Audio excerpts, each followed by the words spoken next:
Yasin Aftab, student of JEL MIT Center, Sultanate. And today I am here to deliver a topic which is a delightful topic, means education. मत कर किसी को तमन्ना पाने की, मत कर तमन्ना किसी को पाने की, तू खुद को बना काबिल इस कदर के, तमन्ना रखे लोग तुझे पाने की। आज हम बात करेंगे एजुकेशन के ऊपर। एक मच नीडेड टॉपिक। क्यों मच नीडेड टॉपिक है? ज्यादातर हमारे जो लोग हैं उन्होंने हमें ये मैनिपुलेट करके रखा है कि एजुकेशन और स्कूलिंग एक ही चीज है, लेकिन जो स्कूल नहीं जाते कभी वो भी तो एजुकेटेड है ना। अब हमें आइडेंटिफाई करना है कि वो कैसे बगैर स्कूल जाने से भी एजुकेशन आप परसीव कर सकते हो, हासिल कर सकते हो। आगे देखो आराम से। तो इसका ये मतलब नहीं है कि स्कूलिंग इज एजुकेशन। स्कूलिंग एक पार्ट है एजुकेशन का, it's just a part of education.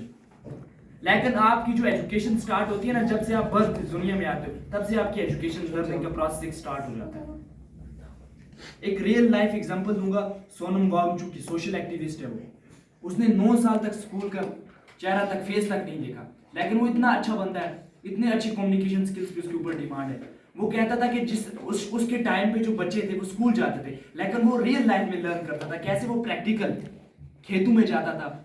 वो कहता था कि स्कूल में तो ये सिखा रहे थे मेरे टाइम के मेरे बच्चों मतलब मेरे बैचमेट्स को कि लीफ और लीफ में क्या फर्क है, लीफ और लीव्स में क्या फर्क है, और रूट से शूट तक कैसे जाता है, साहब सिस्टम कैसे जाता है। लेकिन मैं प्रैक्टिकल रियल लाइफ में ये सीख रहा था कि रूट से शूट तक कैसे जाता है, सीड सॉइल के अंदर कैसे जाता है, कैसे रूट्स तैयार हो जाती है उस शूट्स में। आप कभी उस बंदे को कॉम्पीट नहीं कर पाओगे जिसकी लर्निंग तो ये मेरे कहने का मतलब है कि आप एक एजुकेशन को या तो स्कूलिंग के साथ कंपेयर करते हो, या एजुकेशन का मतलब हमारे लोगों में ये है कि एम्प्लॉयमेंट।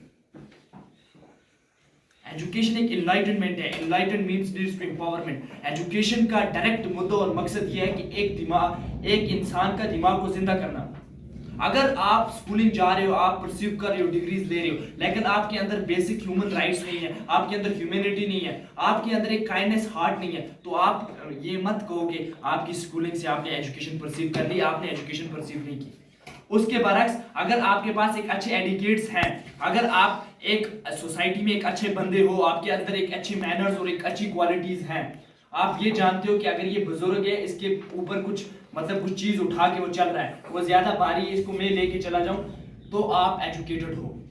तो इसका डायरेक्ट मतलब है कि एजुकेशन का कोई लिंक नहीं है स्कूलिंग के साथ, आपकी एम्प्लॉयमेंट के साथ, या आपके जो डिग्रीज है इनके साथ। आपको एजुकेशन ये सिखाती है कि आप एक अच्छे गुड सिटीजन बनो। तो ये हमें जानना है, क्योंकि हम आने वाला फ्यूचर है। वो कहते हैं जेन जी है, इनके अंदर पेशेंस कम है। तो हमें जानना है कि अगर एजुकेशन को हम इन चीजों से कंपेयर करेंगे, और अगर हमें अपने देश को आगे लेके जाना है, हमें सबसे ज्यादा डेवलपमेंट करनी है अपने एजुकेशन सिस्टम के अंदर।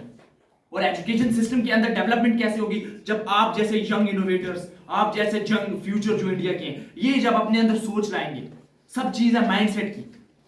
आज से पहले जो छोटी फोन चलती थी, अब वो नहीं चलती है। क्यों नहीं चलती है? टेक्नोलॉजी ने एडवांसमेंट की। अब टेक्नोलॉजी और टाइम के साथ, सिचुएशन के साथ आपको लर्न करना है, आपको सीखना है कि अगर टेक्नोलॉजी चेंज हो रही है तो मुझे भी उसके हिसाब से अपने आप को एडवांसमेंट लानी है, उसके हिसाब से उन चीजों को डेवलप करना है, तभी जाकर इस दुनिया में सरवाइव कर पाऊंगा। हमारा देश 4th लार्जेस्ट जीडीपी कंट्री है हमारे देश में, लेकिन हमारा एजुकेशन सिस्टम उस हिसाब से मैन्युफैक्चर्ड नहीं है, उस हिसाब से आगे नहीं है जिस हिसाब से दुनिया की एजुकेशन सिस्टम आगे। क्योंकि यहाँ ज्यादातर अगर आप स्कूल जा रहे हो तो वहां मेमोराइजेशन पे ज्यादा काम किया जाएगा, आपको रटा सिखाया जाएगा। ये नहीं, हमारे स्टूडेंट्स के अंदर भी ये क्यूरियोसिटी नहीं है कि अगर मैं किसी जगह जा रहा हूं तो मेरा बेसिक प्रिंसिपल ये होना चाहिए, यहां से मैं कुछ सीख के आऊं। ये नहीं कि उसने एक डेफिनेशन याद करवा दी, उसी के ऊपर मैं वर्क करूं। ये जानूं कि इस डेफिनेशन का मतलब क्या, और बेसिक कंसेप्ट, जो भी टॉपिक पढ़ते हो उसका कंसेप्ट जानना चाहिए इंसान। तो ये चीजें हम अपने अंदर डेवलप करेंगे, तभी जाकर हम आगे जिंदगी में कामयाब हो पाएंगे, तभी जाकर हम अपनी कंट्री को आगे लेके जा सकते हैं। बाकी थैंक यू।